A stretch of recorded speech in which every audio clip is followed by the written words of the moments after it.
Muchísimas gracias, buenas noches. Agradecerle mucho la introducción tan completa, ¿verdad? Que ya nos deja sin contenido, sin la mitad del contenido a Sergio y a mí. La evidente pasión de Fernando y además sus trabajos tan importantes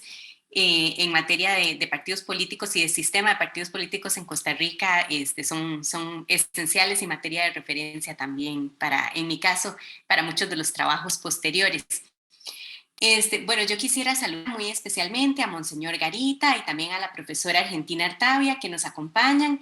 Y bueno, comentarles que un poco pensando en la escuela que tienen ustedes, bueno, veo aquí que está un ex estudiante, qué gusto el estudiante, bueno, ya no, ya ahora debe ser un muchacho bastante grande, Marvin Acuña, quien fue estudiante hace bastantes años en la Escuela de Ciencias Políticas. Bueno, pensando un poco en la lógica, en la escuela que ustedes han armado, yo les he preparado una presentación un poquito más tal vez didáctica para ver la parte conceptual, les va a resultar en ese sentido un poco más escolástico, pero estoy segura que luego Sergio va a profundizar más en la materia más analítica sobre el tema de partidos políticos y esto les va a permitir entonces tener una base para esa discusión. Por supuesto, el preámbulo que ya nos hizo Fernando nos sirve de base para esto que les traía.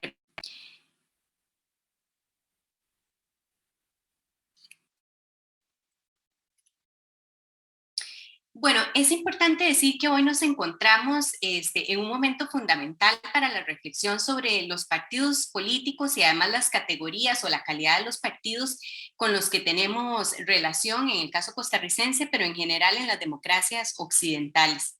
Y por eso esta presentación tiene también este subtítulo de subtipos disminuidos, ¿verdad? De los partidos políticos. Hemos operado normalmente en la ciencia política con una concepción de que los partidos políticos son grupos o agrupaciones de candidaturas que se unen para competir por cargos políticos o por puestos de representación. Esta es una definición minimalista que obedece también a la idea central que también planteaba Fernando anteriormente sobre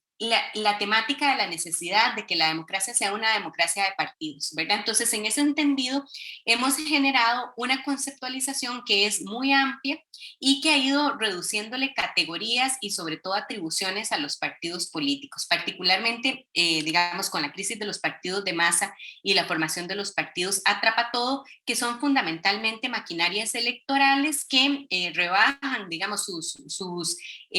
categorías programáticas con tal de obtener una amplia cantidad de votos que les permita alcanzar los puestos políticos.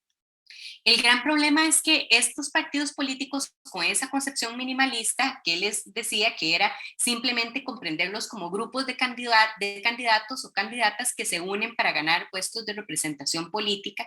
en esta definición minimalista en realidad empezamos a ir en contra de la realidad porque estamos generando más bien vehículos electorales y no partidos que permitan la representación. Entonces podemos ver que en realidad dentro de esta categoría, el único atributo que tendríamos no tiene un vínculo central con la idea de democracia y con la idea de representación. Pues los vehículos electorales, ¿verdad? A diferencia de los partidos políticos, no tienen un mecanismo de rendición de cuentas vertical, es decir, hacia los miembros de los partidos, hacia sus afiliados, hacia las personas que se comprometen a participar en la estructura interna y por lo tanto no existe una cadena que permita hacer una delegación del mandato y además una canalización de las demandas ciudadanas por medio de los partidos políticos. Esta definición minimalista, por lo tanto, nos refiere más a vehículos electorales que a partidos políticos. No capta entonces la relación vertical, pero además tampoco va a captar la coordinación horizontal de los políticos en un sentido, políticos ambiciosos, en un sentido de políticos que tienen intereses y además que tienen programas de gobierno entre las distintas estructuras de liderazgo a lo interno de sus partidos políticos y nuevamente la agregación vertical de los intereses de la ciudadanía que está a lo interno de los partidos por medio de la afiliación o por medio de la pertenencia a las agrupaciones políticas.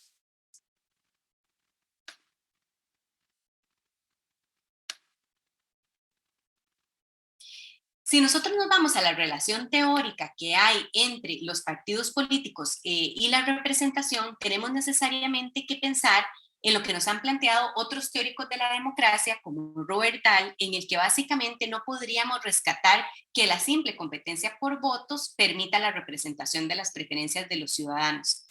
En este caso, se tiene que generar institucionalmente una serie de condiciones y garantías que permitan a las personas establecer lo que hemos denominado como una cadena de delegación del mandato. Imagínense ustedes una cadena en la que tenemos los eslabones, esos eslabones van a ser la manera en la que se une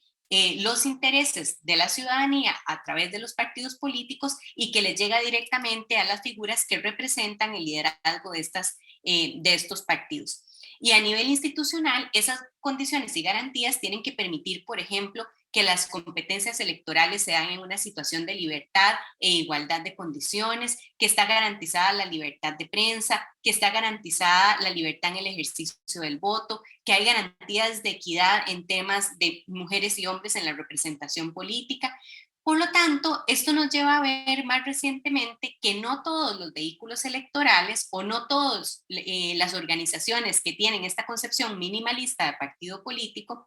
compiten en las elecciones siendo funcionales para representar los intereses de la ciudadanía, sino que en realidad los vehículos electorales van a ser una reducción de los partidos políticos que simplemente generan la posibilidad de que personas específicas lleguen a puestos de representación política y por lo tanto no representan a la ciudadanía, sino que son autorreferenciales. Ahí es donde empezamos a hablar de partidos personalistas, ¿verdad? De partidos no institucionalizados que además no tienen membresía ciudadana y por lo tanto estos líderes políticos centrados en una sola persona son quienes toman básicamente todas las decisiones a lo interno del partido. Estos vehículos electorales, para poder inscribirse en una elección, hacen básicamente procesos muy superficiales de elecciones de internas o de elecciones de las figuras internas, ¿verdad? Donde las asambleas no representan intereses ciudadanos, sino que básicamente legitiman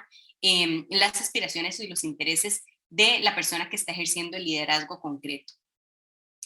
Según Dahl, algunos vehículos electorales van a facilitar la representación electoral, ¿verdad? Mientras que otros son menos sensibles a las demandas y los intereses ciudadanos y por lo tanto tienen muy poca eficacia en la representación.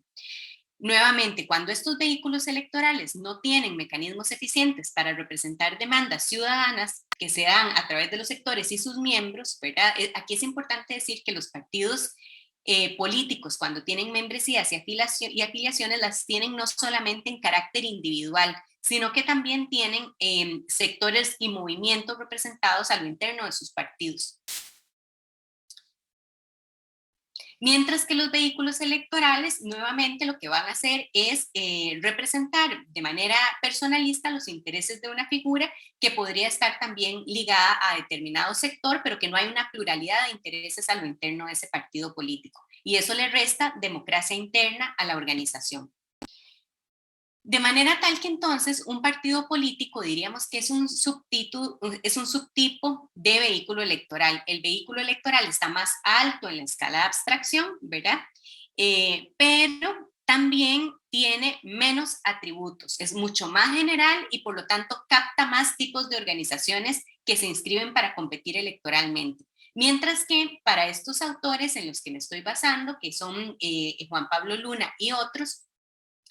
en realidad los partidos políticos tienen muchísimas más atribuciones que los hacen más restrictivos, entre ellos, como les decía, la coordinación horizontal entre los distintos liderazgos internos y la agregación vertical de los intereses. De manera que le generan dos tipos de control, el control político horizontal o el accountability y el control político vertical.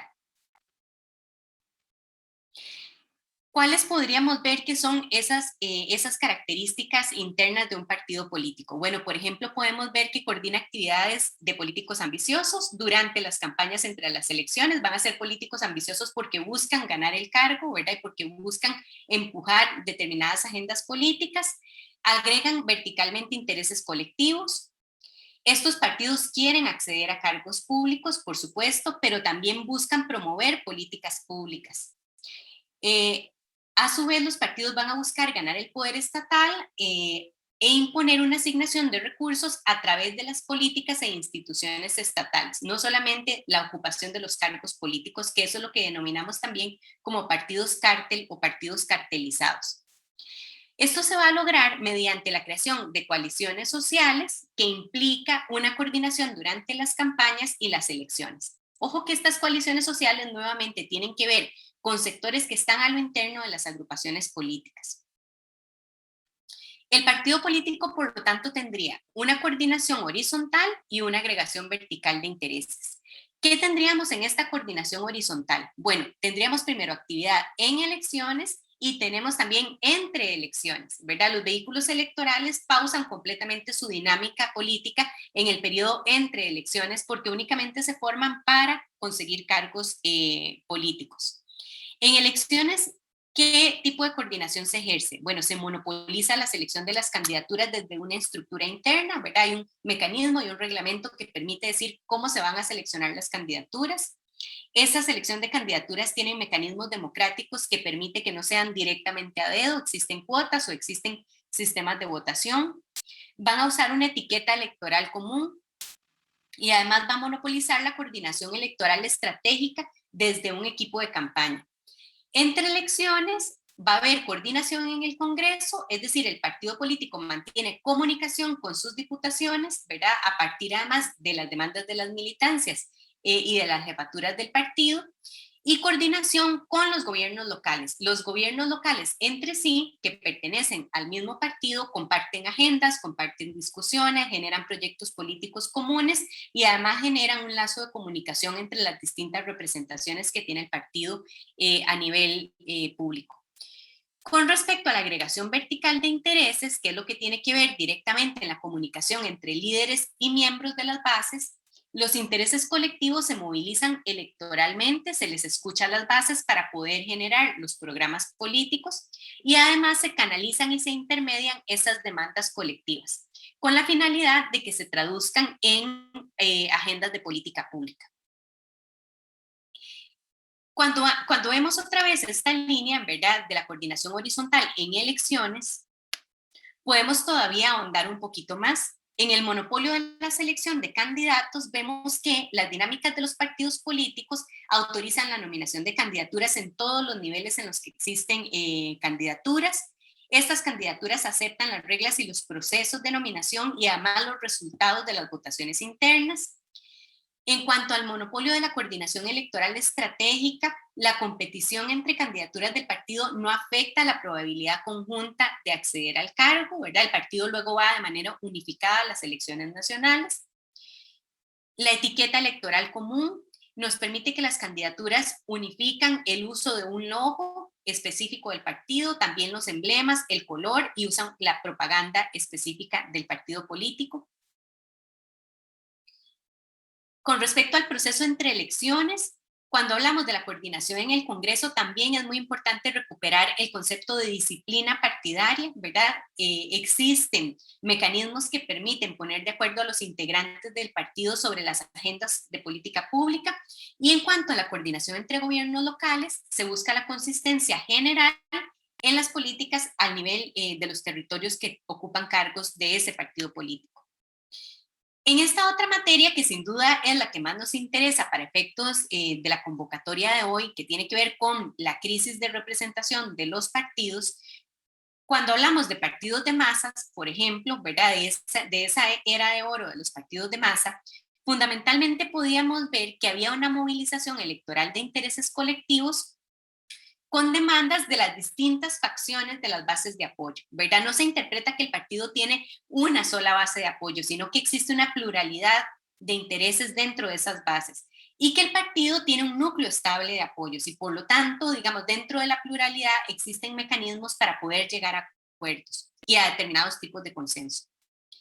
Además que se genera una canalización y se intermedian esas demandas colectivas. ¿A través de qué? De la formación de vínculos que van a ser formales, ¿verdad? Por medio de la pertenencia, pero que también van a ser informales por medio de los canales de comunicación específicos que mantiene la organización política con la sociedad civil.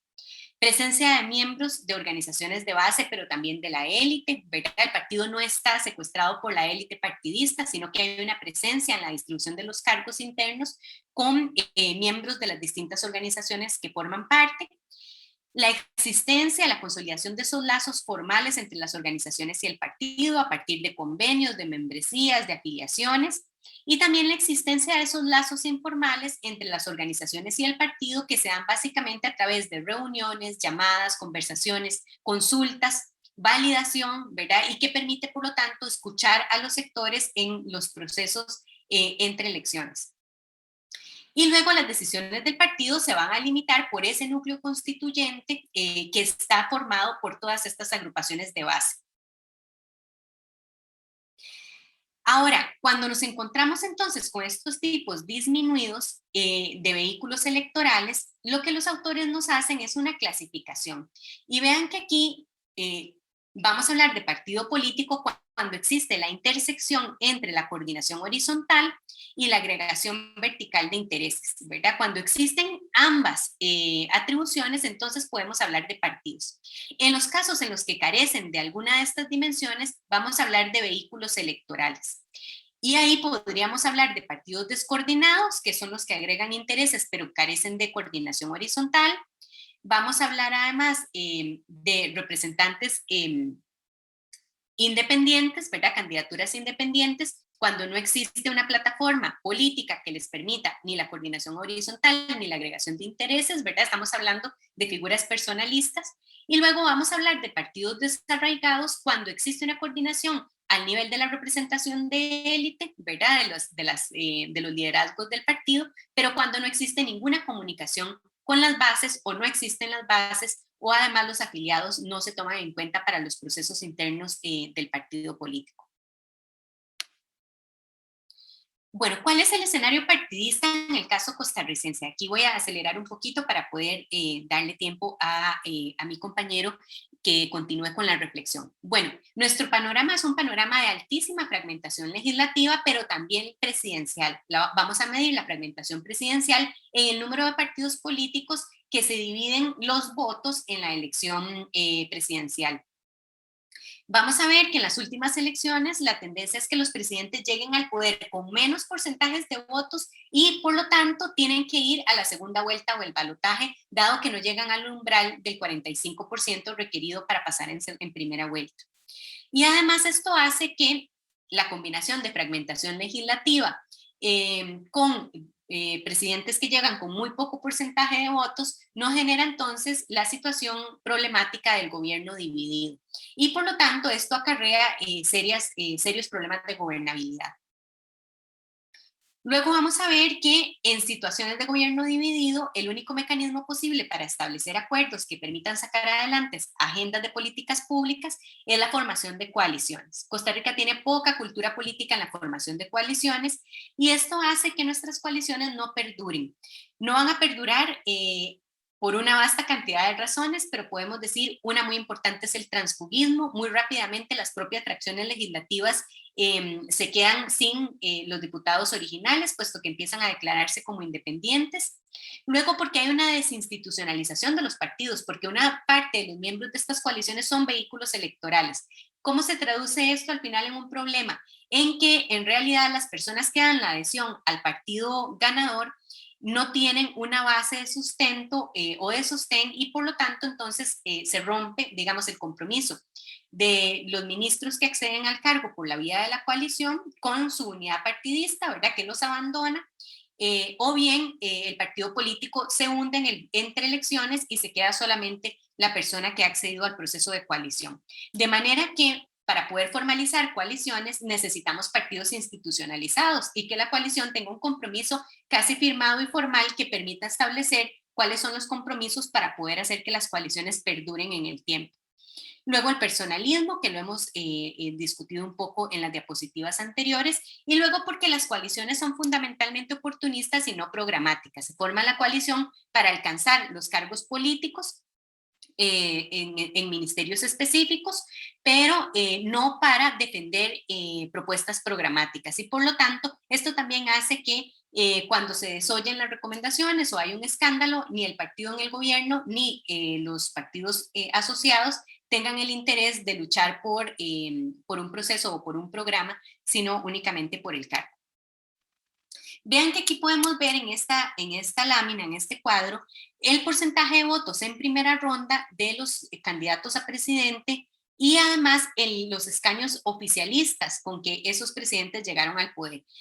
Vean que en 1982 Luis Alberto Monge ganó la elección casi con el 60% de los votos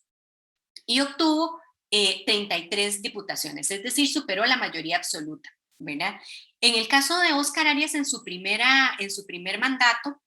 vamos a tener un 52.3% de porcentaje de votos, obviamente pasa en la primera vuelta, y también conserva, ¿verdad?, las posibilidades de mantener una fracción unificada que le dé la mayoría absoluta de los votos. Lo mismo en el caso de Rafael Ángel Calderón, y luego ya vamos a empezar a ver a partir de Miguel Ángel un deterioro del número de diputados, aunque tanto el segundo gobierno de Óscar Arias como el de Laura Chinchilla está cerca de la mayoría y entonces generan, digamos, asociaciones con partidos pequeños, minoritarios, que han generado además una tradición digamos, en la conformación de agendas parlamentarias con el Partido Liberación Nacional, pero que cada vez es más difícil porque, claro, no es igual buscar 3 votos para ajustar una mayoría que en situaciones como las que hemos tenido en el caso del PAC, con 13 y 10 diputados respectivamente. Vean que además en el caso de Carlos Alvarado, que llega a la presidencia, lo hace habiendo sido el candidato menos votado en la primera ronda electoral. Tuvimos una primera ronda electoral en el caso de Abel Pacheco, ¿verdad? Antes de este proceso, luego tuvimos una elección ganada en primera ronda electoral en el caso de Laura Chinchilla, pero aquí ya podíamos ver esa tendencia a los balotajes. En el caso de la fragmentación, vamos a medir la fragmentación a partir de un índice que se denomina como número efectivo de partidos. Lo podemos medir tanto para las presidenciales como en el Parlamento o para las legislativas. Vean que en el caso de la presidencial tenemos un número efectivo de partidos que se nos ha ido disparando y eso que en la elección del 2018 no tenemos los casi 23 partidos que vamos a tener para el 2022. Esto hace que prácticamente tengamos muy distribuidas las opciones y sea muy difícil predecir el voto en un momento tan temprano en las elecciones. Máxime que desde el 2010 hemos podido observar que las personas deciden su voto en la última semana de las elecciones. Esto hace que no haya una coincidencia entre encuestas y tendencias y resultados electorales. Y luego en el caso de la Asamblea Legislativa, también vamos a ver un porcentaje importante de fragmentación, aunque con una pequeñísima reducción del 2014 al 2017, porque en este caso algunos partidos políticos lograron tener más representación de diputados y por lo tanto menos partidos llegaron con una sola persona diputada a la Asamblea Legislativa. Ahora, ¿por qué es importante ver esto? Porque en el fondo, si nosotros vemos las tendencias de las actitudes hacia la democracia, particularmente el apoyo al sistema político y la satisfacción, vamos a ver que a medida que se desinstitucionalizan los partidos y se fragmenta el sistema de partido, también vamos a tener una reducción en la satisfacción con la democracia y el sistema y el apoyo al sistema político, tal como lo podemos ver en estas gráficas con los datos de Latin American Public Opinion. Lo señalaba Fernando al inicio, en simpatía partidaria vemos que un 13% de las personas dicen que tienen alguna simpatía partidaria. Ahora es importante también señalarlo porque quiere decir que dentro de todo algunos partidos políticos logran aglutinar un porcentaje de personas simpatizantes. Los partidos que más simpatías expresan, o sea, ese pequeñísimo 13%, son en primer lugar el Partido Liberación Nacional, en segundo lugar el PAC, que deja de ser un partido emergente para constituirse en un partido tradicional, y luego la Unidad Social Cristiana, que también conserva una base de simpatizantes, y luego vamos a ver otros pequeños partidos que empiezan a tener simpatía entre la población. Pero cuando preguntamos sobre los sentimientos que provoca la política, exactamente en consonancia con lo que nos decía antes Fernando, vamos a ver los porcentajes tan altos de desconfianza y además los porcentajes tan altos en sentimientos que son negativos, ¿verdad? Como la decepción, el malestar, el cansancio y particularmente es interesante la indiferencia. Dado que ustedes son un grupo de personas tan jóvenes, ¿verdad? Estudiantes de este programa, es importante también ver cuáles son las características del electorado juvenil en Costa Rica. Para esto, en el caso de mi colega Adrián Piñataro y yo hemos generado algunos estudios durante los últimos años y algunas características que muy brevemente les voy a decir es que, bueno, en la elección del 2018, que es la que estudiamos, podíamos ver que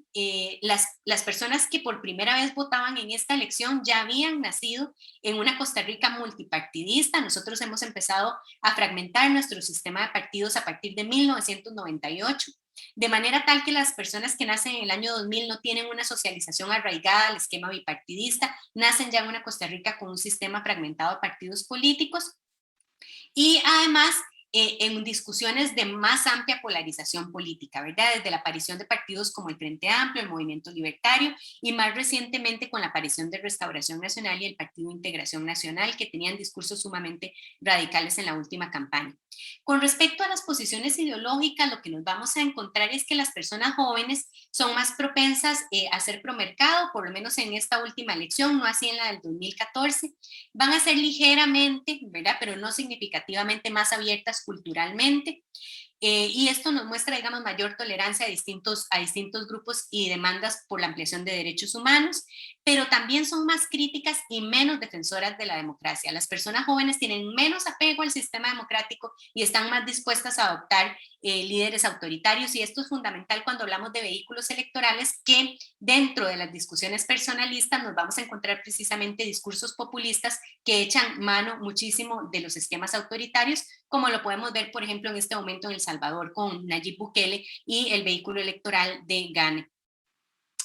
Y esto en comparación con el electorado que es más mayor. Y por último, cuando analizamos el voto por la derecha radical, nos vamos a encontrar que los jóvenes se asocian más con este tipo de voto, igual que en los demás países de las democracias occidentales como Austria, Alemania, etcétera, donde son las personas jóvenes quienes son más afines a este tipo de comportamiento. Y además nos encontramos que hay una relación muy interesante entre esa tendencia hacia la derecha populista radical en actitudes antiigualitarias en materia económica, ¿verdad? Y que además son personas que tienen menor formación educativa y que suelen expresar que su religión es evangélica neopentecostal.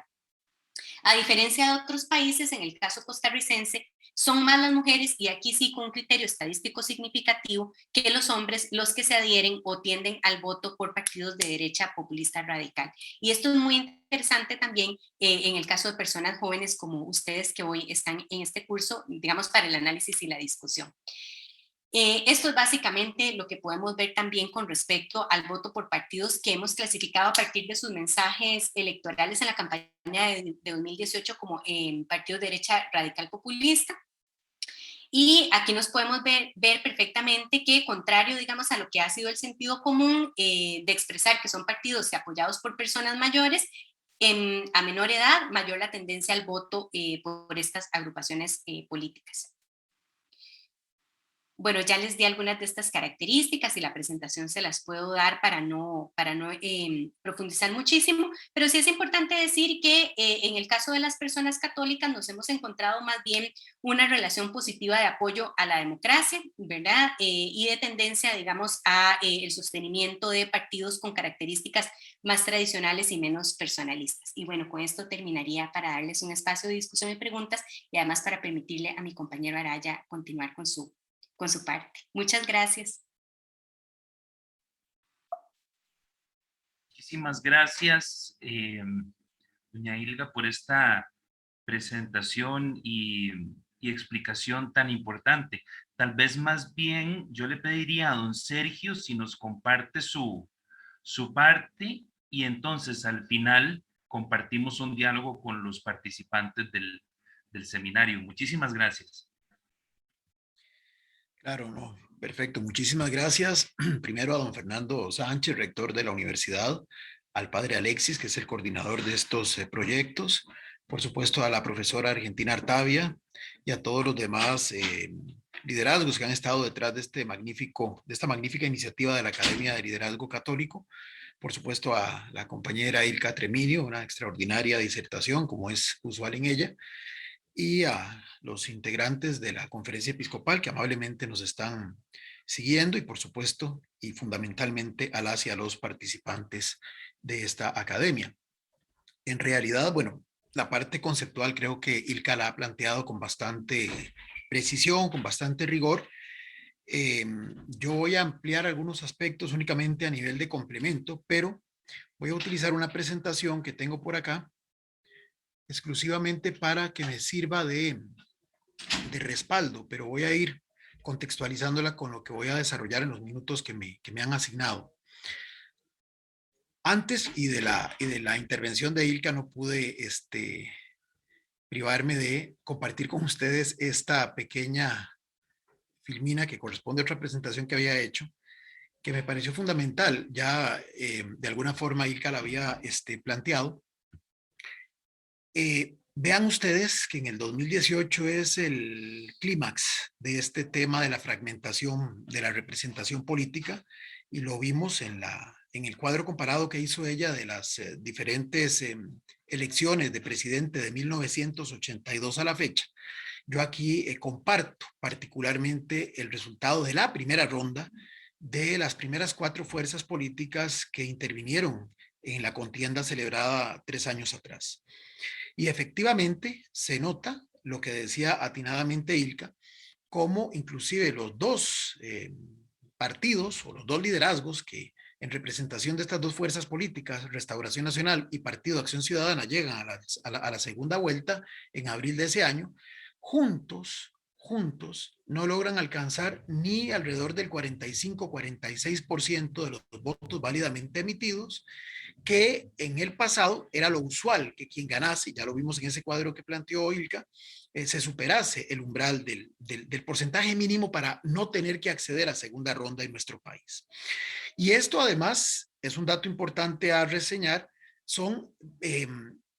porcentajes a partir de los votos válidamente emitidos. Es decir, si incorporásemos el 32-33% que hubo, si mi memoria no me falla, de abstencionismo, estos porcentajes ya contra el padrón electoral que había sido convocado a esos comicios se reduciría aún más. Y entonces estaríamos justamente a las puertas de lo que acabamos de observar en el Perú, que es otro país donde el sistema de partidos también de alguna forma ha colapsado, y en la primera ronda de las elecciones recientemente celebradas, las dos principales fuerzas o los que acudieron a la segunda ronda, ninguno de los dos llegó al 20% de los votos válidamente emitidos. Esto es muy importante de reseñar, porque esta altísima fragmentación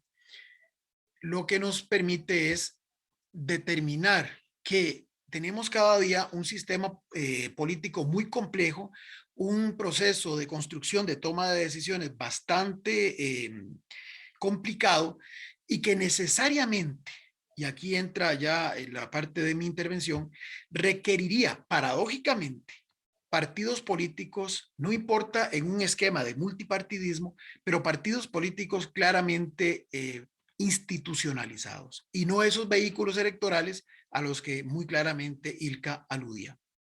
y que los estamos observando en la realidad como la plataforma a partir de la cual emergen expresiones populistas, sean de derecha o sean de izquierda, en el ejercicio del poder político público en otras latitudes. Vimos el caso, ya lo mencionó Ilka, del señor Bukele en El Salvador, pero inclusive podríamos hablar de una expresión de populismo en una democracia madura y consolidada como la de los Estados Unidos, en la figura del expresidente Donald Trump, que era un outsider, es decir, una figura ajena a la actividad política, que ahí lo que hizo es montarse sobre una de las dos estructuras tradicionales del sistema de partidos estadounidense, como lo era o como lo es el Partido Republicano, y también literalmente reenfocar toda la orientación de esa plataforma hacia su agenda personalísima. Eso entonces lo que nos hace ver es que esto no, es decir, no está ninguna democracia inmune a estos riesgos, y efectivamente si la democracia, repito, más longeva por lo menos de nuestro continente, como es la estadounidense, ya se vio de alguna forma afectada por esto, esto significa que perfectamente la nuestra y muchas otras de la región no necesariamente están libres de que ocurra una situación de estas.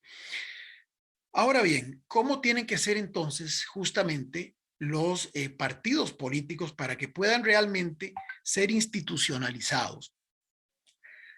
Aquí es donde vamos a entrar un poco también en el deber ser, ¿verdad? Porque,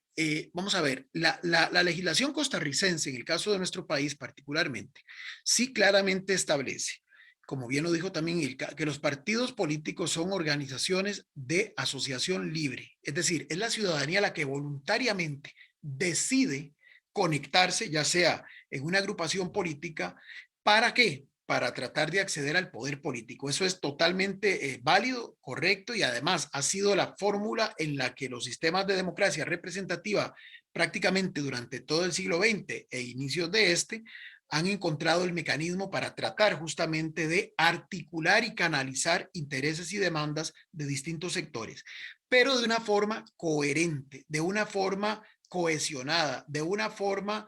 que permite, inclusive lo que decía Ilka, ese intercambio con otras expresiones que a su vez representen y canalicen expectativas, demandas e intereses de otros sectores que tengan como común denominador alguna plataforma doctrinaria. Y es aquí entonces donde se distancia lo que es el partido político de justamente un vehículo electoral, un vehículo atrapalotodo además, o lo que estamos observando en mucha de la realidad de nuestros países, los llamados partidos taxi, que como su nombre lo indica, son vehículos básicamente para concretar aspiraciones de liderazgos personalísimos o bien de sectores específicos de las élites económicas que han identificado esa fórmula como una manera de acceder al poder público, pero sin una agenda que sea inclusiva, sino que básicamente se circunscriba a los intereses o de ese liderazgo personalísimo o de ese sector específico que promueve a ese liderazgo. Y es partido taxi porque, como su nombre lo indica, las personas simplemente, como lo hacemos con el transporte público, nos montamos en el vehículo, vamos hasta donde pretendemos llegar y una vez que hemos llegado a ese objetivo, simplemente nos salimos del vehículo y el vehículo sigue su ruta convencional y yo sigo la mía. Entonces no hay esa conexión entre esos liderazgos y esa plataforma partidista que claramente aludía Ilka, deben de tener los partidos si pretenden ser partidos institucionales. Entonces, vamos a ver. Para comenzar, ya lo decía ella también, el sistema, la democracia representativa, que es en este momento la forma de organización política por excelencia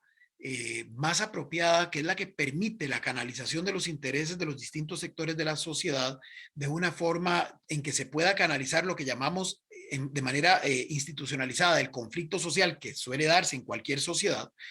Tiene varios aspectos importantes a considerar. Uno son de carácter formal jurídico, es decir, una democracia representativa tiene un ordenamiento jurídico estable y transparente que es conocido por todas y por todos los integrantes de esa sociedad, que además va a tener elecciones libres, es decir, elecciones donde la ciudadanía puede acudir a las urnas y de manera totalmente soberana eh, emitir una decisión en una o en otra dirección, universales porque no aplica más que las restricciones básicas, en este caso, por ejemplo, que se cumpla una determinada mayoría de edad para poder acceder, pero en donde no hay criterios ni socioeconómicos, ni de tipo étnico, ni de tipo cultural que imposibilite, o de tipo inclusive de género, como ocurría en el pasado en nuestro propio país, que imposibilite a un segmento de la sociedad a participar en ese proceso de construcción de la voluntad para la conformación de las autoridades políticas. Y por supuesto que sean elecciones periódicas, es decir, que se desarrollen con regularidad y que además esa regularidad, como pasa en nuestro país, se tenga claramente establecida con total rigor. Es decir, aquí sabemos que cada 4 años hay elecciones. A nivel nacional unas y a mitad del periodo constitucional a nivel local las otras. Pero adicionalmente esos elementos conllevan también dos aspectos de tipo político que son fundamentales y que le dan sustento a los criterios formal jurídicos antes esbozados. Uno es que haya una correcta interacción entre las distintas instituciones públicas y privadas, esas coaliciones sociales a las que aludía Ilka al interior de los partidos, reflejado en el ámbito global, es decir, una institucionalidad pública que entra en diálogo permanente y que entra en rendición de cuentas con los actores de la sociedad civil y los distintos grupos que la conforman para tratar de ir construyendo de manera permanente la agenda de los grandes temas que interesan y ocupan al país. Inclusive en clara alusión a lo que señala el artículo 9 de la Constitución Política Costarricense, que dice que el poder lo ejercen de manera formal tres supremos poderes, en los clásicos, el poder ejecutivo, legislativo y judicial, y además el pueblo. Entonces, tiene que existir esa correcta interacción y ese balance entre lo que sería la democracia eminentemente representativa y una expresión de participación ciudadana en la construcción de la toma de decisiones. Pero y fundamentalmente algo que en lo personal es importante y esta academia creo que juega un rol determinante en esa línea, tiene que imperar una cultura democrática en los que integran ese conglomerado social de manera que efectivamente tengan la capacidad de ser sostenedores de toda esta institucionalidad y de este marco al que he hecho alusión. Es decir, decía algún analista, algún pensador, perdón, por ahí, de que la democracia no solamente es esa forma de organización política que se da a la sociedad de manera libre y voluntaria, sino que tiene que ser una dimensión cultural que esté interiorizada en cada uno de los que integran esa cosmovisión y que se vea reflejada en el comportamiento cotidiano de las personas y de los colectivos que forman parte de ese sistema político. Ahora bien, dentro de esas instituciones del sistema democrático sobresalen los partidos políticos, que es el vínculo entre sociedad y el Estado. En el tanto son los articuladores, como decía Ilka, no voy a profundizar en esto, ya ella lo dijo con absoluta claridad, de esa canalización de las demandas y de las expectativas de distintos sectores de la sociedad de una manera institucionalizada para que se transmitan esas demandas y expectativas al aparato público y se transformen en políticas públicas, ya sea desde el Ejecutivo o en acciones del ámbito legislativo. Ahora bien, los partidos políticos, además de la dimensión electoral, tienen, para que sean partidos institucionalizados, tienen que tener varias funciones que deben de cumplir. Y aquí es donde comenzamos a hacer esa distinción entre los partidos y los vehículos electorales que bien decía la compañera Ilka. Un partido político como organización tiene que ser una estructura que esté permanentemente abierta a la incorporación de nuevos miembros, de nuevos liderazgos. Tiene que estar permanentemente abierta a recibir a actores de los distintos sectores con los que tengan algún nivel de comunicación y de identificación y los comiencen a promover. ¿Para qué? Para que puedan asumir liderazgo desde la dimensión de lo político. Y por supuesto, como organización, un partido político está, en lo ya señalado, esa permanente articulación y agregación de demandas de la sociedad. Como enlace con la ciudadanía, los partidos políticos deben de estar informando y educando cívicamente a la sociedad sobre todo lo que es el funcionamiento del sistema, del sistema político en general y sobre lo que es la trascendencia en sí mismo del sistema de partidos y de cada partido en lo individual para ese sistema político. Vean que esto implicaría que hay una conexión permanente entre los partidos políticos y la ciudadanía, cosa que, como bien señalaba el señor rector al principio, hoy no parece estar observándose en Costa Rica y, aclaro, en muchas otras partes del mundo, porque genuinamente los partidos políticos están a la baja en términos de credibilidad y en términos de adherencia ciudadana. Y esa es una realidad que es un desafío que tienen los partidos existentes de convertirse en ese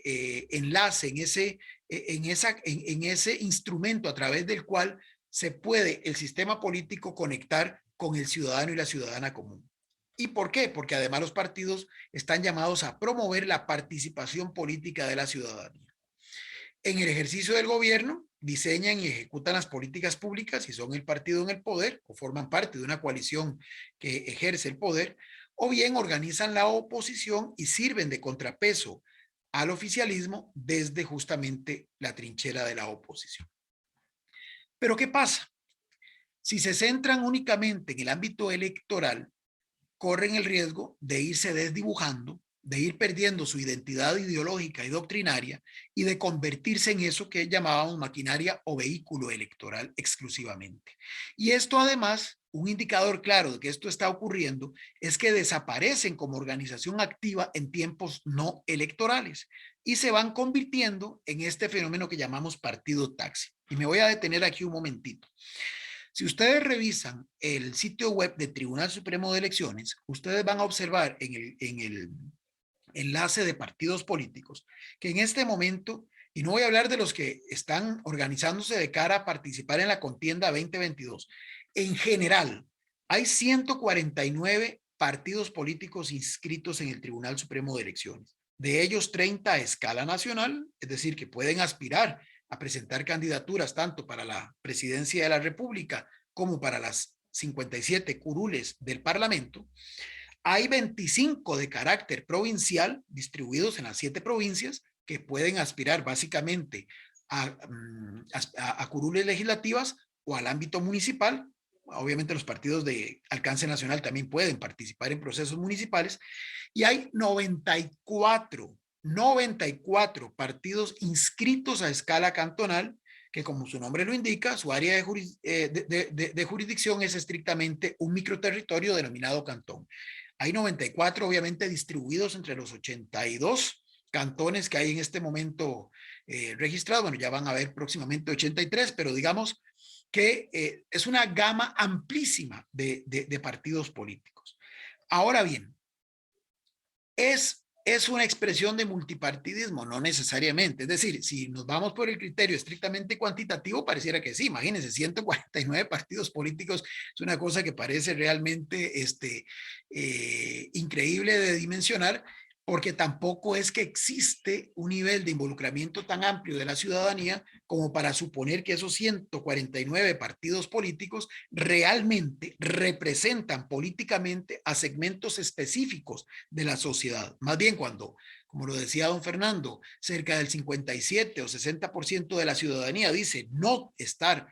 adherida a ningún partido político, parece inclusive un contrasentido que haya tanta agrupación política formalmente inscrita con nombre y con estatutos y demás en el Tribunal Supremo de Elecciones, pero por el otro lado haya un tan amplio porcentaje de personas que dicen no tener simpatía por ningún partido político. Entonces, ¿qué es el fenómeno que está ocurriendo? Y aquí es en donde comenzamos a desmenuzar un poco estos conceptos de organización como vehículo electoral o partidos taxi. Resulta que en los últimos tiempos muchas de estas agrupaciones políticas que se han ido constituyendo y que ustedes pueden acceder, inclusive el tribunal tiene definidos los nombres, ustedes se posicionan en cada uno de los nombres, y pueden acceder e identificar cuáles son los comités ejecutivos superiores, ya sean cantonales, provinciales o nacionales de las distintas agrupaciones, o pueden inclusive leer los estatutos que están contemplados, porque es un requisito del Código Electoral costarricense que los partidos tienen que, para inscribirse, presentar un organigrama y una estructura normativa interna. Uno comienza a darse cuenta que la mayoría de estas agrupaciones en realidad son, y lo digo con toda la claridad del caso, cascarones jurídicos. Es decir, son estructuras que están montadas en el papel, pero que en la práctica no tienen nada de lo que ya Ilka había señalado en su intervención. No hay esta membresía real, es decir, están los nombres de las personas que forman parte de las directivas, pero más allá de eso, no hay un registro de militancia, no hay una estructuración territorial, ya sea en el cantón en el que están inscritos, ya sea en la provincia o ya sea a escala nacional, y tampoco tienen una doctrina específica que les dé justamente una identidad que los diferencie de las otras 100 y pico de opciones que existen y que pululan en simultáneo. Entonces, ¿qué es lo que está pasando? Hemos observado cómo algunas fuerzas de estas de repente emergieron como alternativa para materializar las aspiraciones y los intereses personalísimos de algunas figuras que, amparado justamente a que en el caso costarricense la representación política y la posibilidad de acceder al poder público está monopolizado en la figura de los partidos políticos, encontraron en estas estructuras la opción para justamente capitalizar ese objetivo individual. Entonces, voy a poner ejemplos, figuras que salen de partidos existentes, inclusive de los que formaban parte de esos partidos con capacidad efectiva de toma de decisiones en la época del bipartidismo, que por razones de discrepancias y de conflictos al interior de la agrupación en la cual militaron, abandonan temporalmente esa agrupación y aspiran a concretar un interés de acceder a un puesto de elección local o nacional, amparados en una de estas estructuras que de la nada emerge y se convierte en su plataforma para llegar a concretar su objetivo. Y finalmente lo consiguen. Pero una vez que alcanzan ese puesto, sea municipal, una alcaldía, o sea diputadil, en este caso una curul, se dan entonces la decisión o la ruptura con, o el desprendimiento, por decirlo así, con el partido que les sirvió de plataforma. El transfugismo al que hablaba Ilka lo vemos inclusive en el periodo actual, en la nota casi que anecdótica de que un diputado, sin ni siquiera haber asumido la curul para el periodo 2018-2022, inmediatamente en el periodo entre la fecha en que es electo y la fecha en que asume, que es el 1 de mayo, se declara diputado independiente. Es decir, ni siquiera formalmente entra a juramentarse como diputado con la membresía de la agrupación que lo llevó a esa posición. Entonces, esta situación lo que nos está generando es un espacio justamente para la proliferación de estos liderazgos, de estas que yo llamo candidaturas independientes disimuladas, envueltas en el ropaje de un partido político que en la práctica es, repito, solamente un cascarón jurídico. Y un cascarón jurídico que entonces no cumple con un aspecto fundamental de una institucionalización partidista, que es el cumplir con democratización interna, con transparencia y con apertura e interacción con la sociedad civil. Los aspectos que ya mencionó Ilke, que no voy a profundizar, pero que fundamentalmente permiten, y este es el espíritu de esto, que los partidos políticos en la dinámica interna puedan reproducir la misma dinámica que se desarrolla en el sistema político del cual forman parte. Es decir, si nosotros pretendemos, por ejemplo, en el tema de la democratización interna,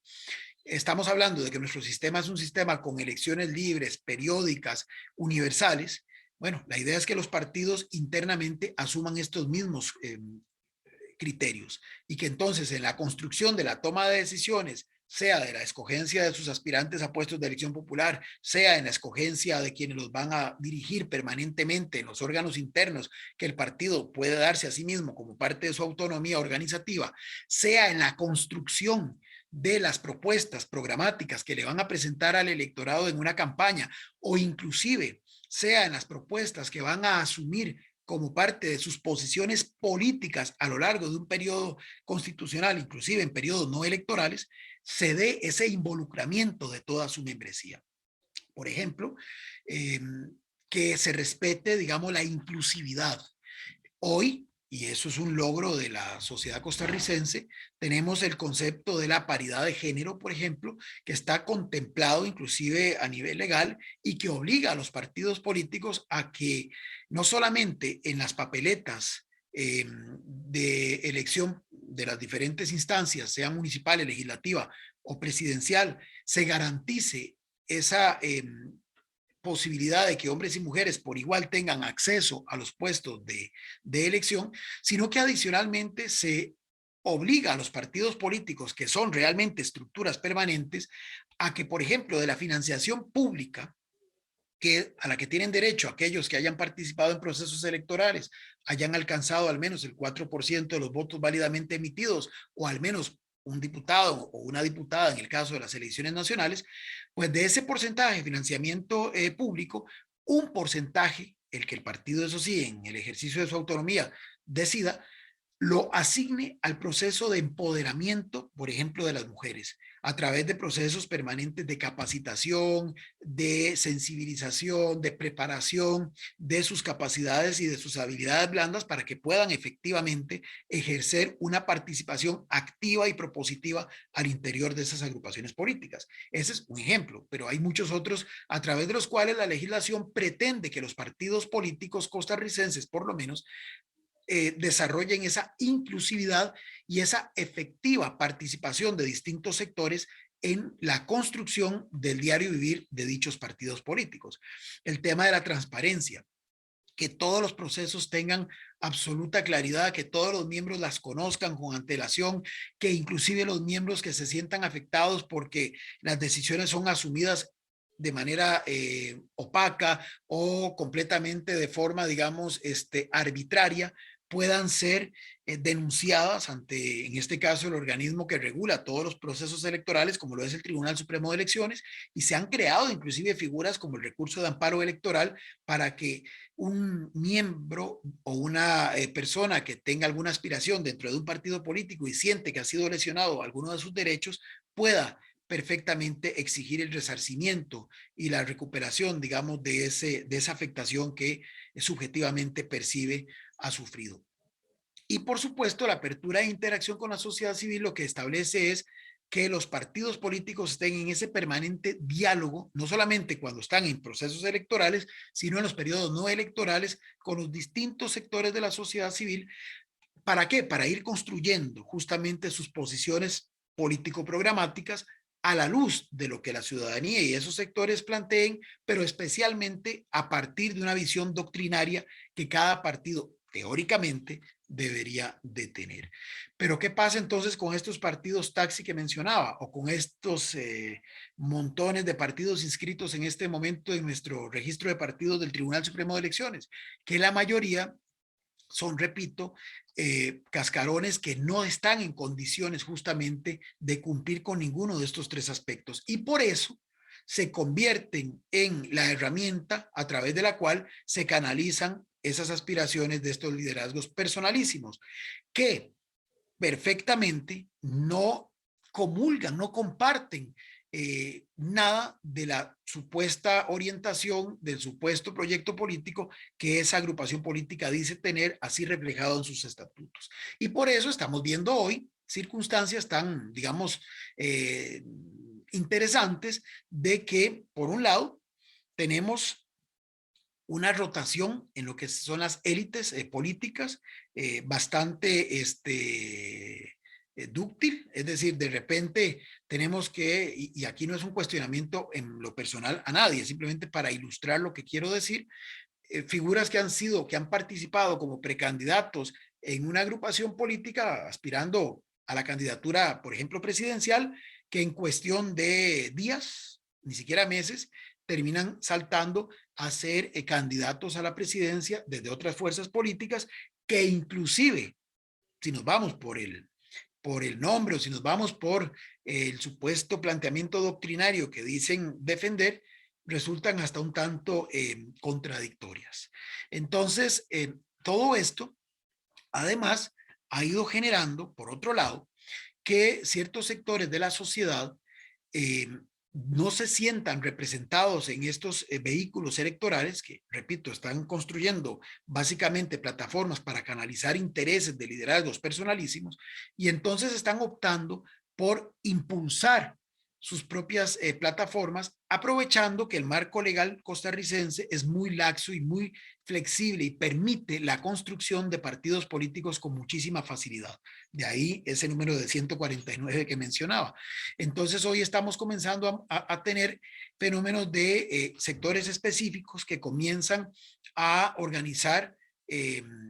a sus bases para constituirse esos que son grupos con fines específicos muy claros y muy legítimos, pero transformarse en partidos políticos para aspirar a participar en un proceso electoral puntual, pero que así como llegan, se van. Y por eso, decía el último estudio del CIEP, que muchos de los partidos políticos que han estado participando en los procesos electorales más recientes básicamente tienen una vida institucional muy corta. En algunos casos, 2022 será su segunda aparición en un proceso electoral, o en otros casos simplemente son partidos que, como ya lo vivimos o se observó en otros sistemas de partidos, por ejemplo el guatemalteco hace algunos años, eh, surgen para una elección y una vez pasado ese proceso electoral se diluyen. Todo esto afecta la calidad de la representación política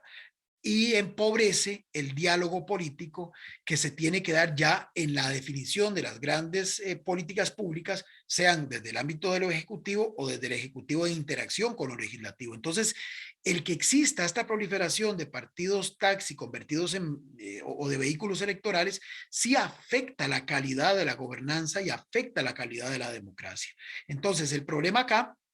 y esto ya es una lectura personal, no es el número de partidos que exista en un sistema de partidos dado. Pueden existir los que la ciudadanía considere necesarios, en el tanto sean efectivos vehículos de representación política, en el tanto posean estos aspectos dentro de su dinámica interna, en el tanto construyan plataformas programáticas lo suficientemente cohesionadas a la luz de una X doctrina, sea la cual fuere, en el espectro amplio que hay del pluralismo ideológico existente, desde la izquierda hasta la derecha, pero que sí tenga la capacidad de construir propuestas que luego puedan entrar a ser, a dialogar con las propuestas de otras fuerzas políticas similares, que justamente lo que las diferencia es el enfoque doctrinario y la visión y los énfasis que le ponen a las dimensiones programáticas. Pero al carecer de esto, lo que llegamos a tener entonces es, a pesar, por ejemplo, de lo que vivimos en el 2018, fracciones menos unipersonales, por ese transfugismo al que aludía también Ilka, comenzamos a tener liderazgos individuales que lo que hacen es una fragmentación aún mayor, por ejemplo, del ámbito legislativo. Entonces ya usted no solamente tiene 6, 7 u 8 bancadas debidamente constituidas que representen partidos debidamente establecidos, sino que llega a tener a lo largo del cuatrienio a veces hasta 12 o 14 subgrupos distintos y cada uno representando intereses muy específicos. Y esto obviamente dificulta la gobernanza, dificulta la construcción de acuerdos que permitan justamente la satisfacción de lo que desde la doctrina social de la Iglesia muy atinadamente se conoce como el bien común. Entonces, sí es muy importante, y con esto voy concluyendo, señalar, desde mi perspectiva al menos, que lo importante no es, repito, la cantidad de partidos, y podríamos entonces hablar de un multipartidismo consolidado, sino de qué tipo de partidos políticos son los que hoy existen en nuestro país y el riesgo que existe de que si no comenzamos a institucionalizar a los partidos políticos, lo que vamos a seguir teniendo es una fragmentación, pero del poder orientada por intereses más bien de corte corporativista que van a hacer aún más compleja la toma de decisiones en lo sucesivo. Entonces, y con mandatos desde el Ejecutivo con respaldos tan bajos, tan pequeños, finalmente lo que se genera es una tremenda ingobernabilidad que, por ejemplo, ya la está viviendo el presidente Pedro Castillo en el Perú, que fue uno de los dos que puse en el ejemplo al inicio. Creo que él había obtenido el 18% de los votos válidamente emitidos en la primera ronda en las elecciones peruanas, y si bien al final gana la elección, por una serie de factores que no necesariamente significaban una identificación con la propuesta que el señor Castillo presentaba, sino un rechazo, en este caso, a la candidata opositora, que era Keiko Fujimori, no logró llegar, pero ni al, al simbólico número de los 100 días del ejercicio del gobierno con la llamada luna de miel. A las 2 semanas ya estaba comenzando a ser cuestionado y según estudios de opinión efectuados en el Perú, ya comenzaba a tener niveles de rechazo elevadísimos, cuando no había alcanzado ni los primeros 100 días del ejercicio del poder. Entonces, ¿qué es lo que ocurre? Que esto afecta la legitimidad tanto de inicio como la legitimidad de funcionamiento del ejercicio de quien está ostentando estos cargos. Y esto nos dificulta aún más la construcción de los acuerdos que con los desafíos que hoy como sociedades tenemos, evidentemente lo que requieren es lo opuesto. Es una gran construcción a partir de plataformas doctrinarias coherentes que y logren desde ya incorporar los sentires y los saberes de distintos sectores de la sociedad. Pero eso, repito, no se está observando cuando lo que impera son esas lógicas personalísimas que con un discurso demagógico, en algunas ocasiones populista, terminan canalizando coyunturalmente el sentir de la ciudadanía y terminan propiciando entonces unos panoramas, una conformación de las autoridades públicas sumamente explosiva y sumamente frágil.